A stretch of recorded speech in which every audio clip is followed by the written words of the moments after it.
Good evening, my fellow Exorcists, and welcome to Lair the Film Exorcist. Tonight, we will be taking a look at Star Wars Knight Errant. The Republic is in crisis. The Sith roam unchecked, vying with one another to dominate the galaxy. But one lone Jedi, Kira Holt, is determined to take down the Dark Lords. Her enemies are strange and many.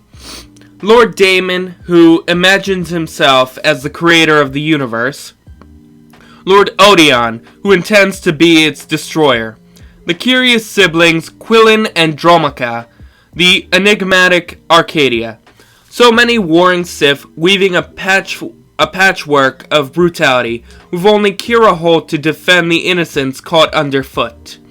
Sensing a sinister pattern in the chaos, Kira embarks on a journey that will take her into fierce battles against even fiercer enemies. With one against so many, her only chance of success lies with forging alliances among those who serve her enemies, including a mysterious Sith spy and a clever mercenary general. But will they be her adversaries or her salvation? Now, before we move on to my opinion, I'd like to just announce that this video, like always, is sponsored by Animal. So go buy yourself some amazing low-priced anime merch, including cute figurines to brighten up your collection. And every time you use the code FILM, you'll get 5% off your purchases. Okay, to be totally honest, I hate reading books. Ever since I ended my first year of high school, and this might be partially because it annoys my ADHD, because you have to spend a lot of time sitting there looking at words instead of watching the actual events unfold on the big screen. Or sometimes there's no way to listen to the books, which sadly is what happened with Knight Errant. Disney, or Lucasfilms before they were claimed by Disney, forgot to create an audiobook for this one, and it's a bit annoying. Now, enough about my reading problems, let's get on to the story. Now, for those who don't know, Knight Errant is the story of Kira Holt, a Jedi stuck in Sith space, working to both avenge her fallen master and save those who are being oppressed by the Sith, who control the Grumani sector during the Republic Dark Age. And for those who really want to read this book, I suggest reading the comics that surround it as well, because they give a lot of context to how Kira ended up in the Grumani sector and explains more of her exploits in the sector. Now, I've been watching a lot of other reviewers talk about this book recently, and I definitely confirm that the opening is really slow, because they need to introduce our three groups of heroes: Narshk the Spy, Kira the Jedi, and Rusher the Brigadier of the Diligence. But let me be clear that this doesn't make reading the beginning any better, because it just takes so long just to get to where we need to go. Honestly, the most exciting part of the story begins on Gazari, where we watch both the Daemonite and the Odinite forces fight against each other, destroying a lot of Rusher's forces and endangering a whole high school worth of students. Now, I'm talking like 12,000 to like 20,000 students, all different ages, on this desert planet surrounded by gunfire. I'm honestly surprised they survived because of one Jedi. I also really liked the conflict between Arcadia and Kira near the end, because Arcadia has never fought a Jedi before. But she handled herself pretty well, almost killing Kira in the end, actually.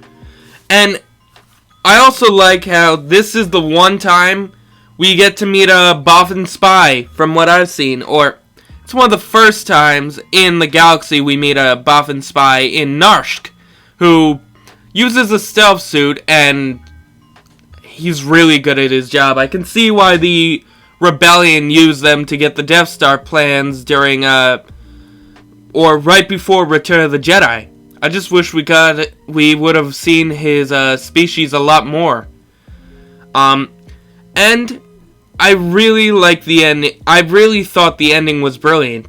And ultimately, the best part, because This shows there is someone in charge of the sector, and Kira has just gotten herself stuck in a much bigger game than she was originally prepared for. I mean, in the comic, they only brought like 30 Jedi, not even.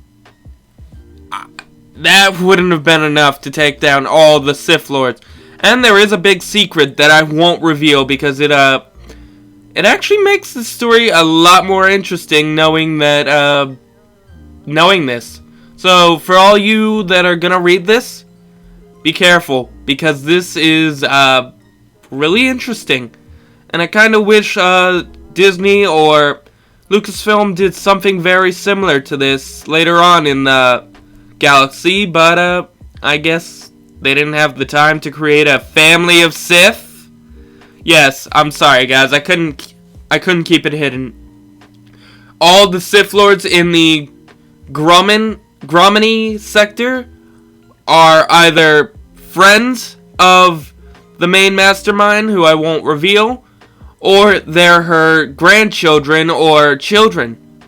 So this Kira's going up against a whole family of Sith, and there's like 30 of them, and they all have their own communities. We actually get to see like Arcadia's community, Dramica and Quillen's community, and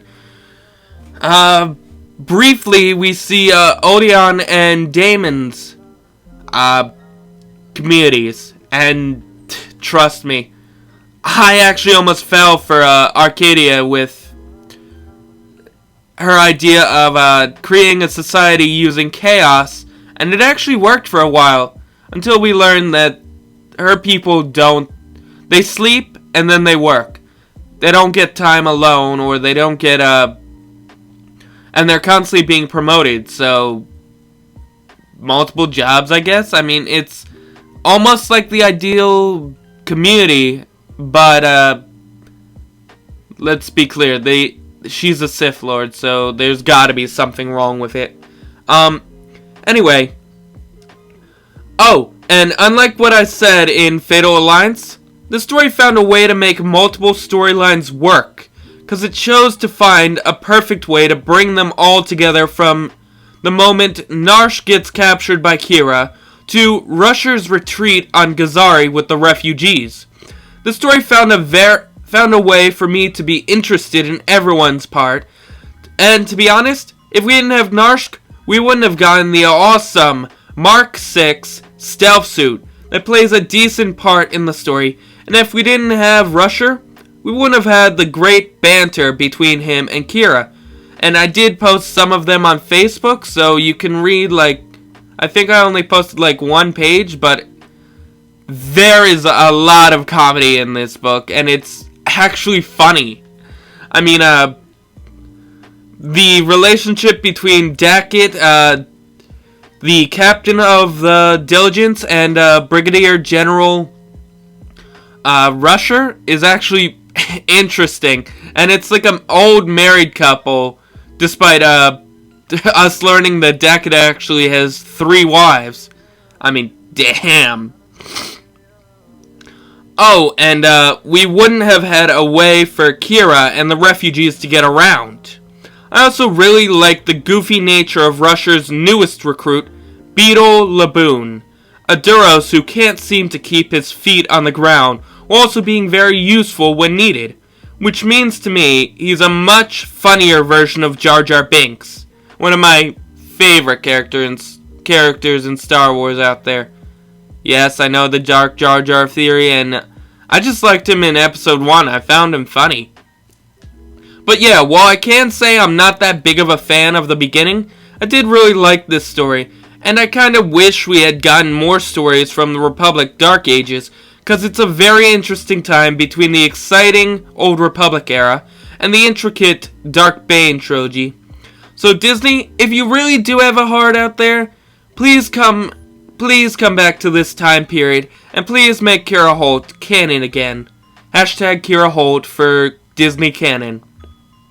So I'm giving this series a resounding 8.5 for a very slow beginning, and the better second and third acts. So I recommend reading this and the Knight Errant comics so that you too can learn of this lone Jedi's amazing exploits. Please don't forget to like, comment, and subscribe, and click the little notification bell for more videos. And may the Force be with you always.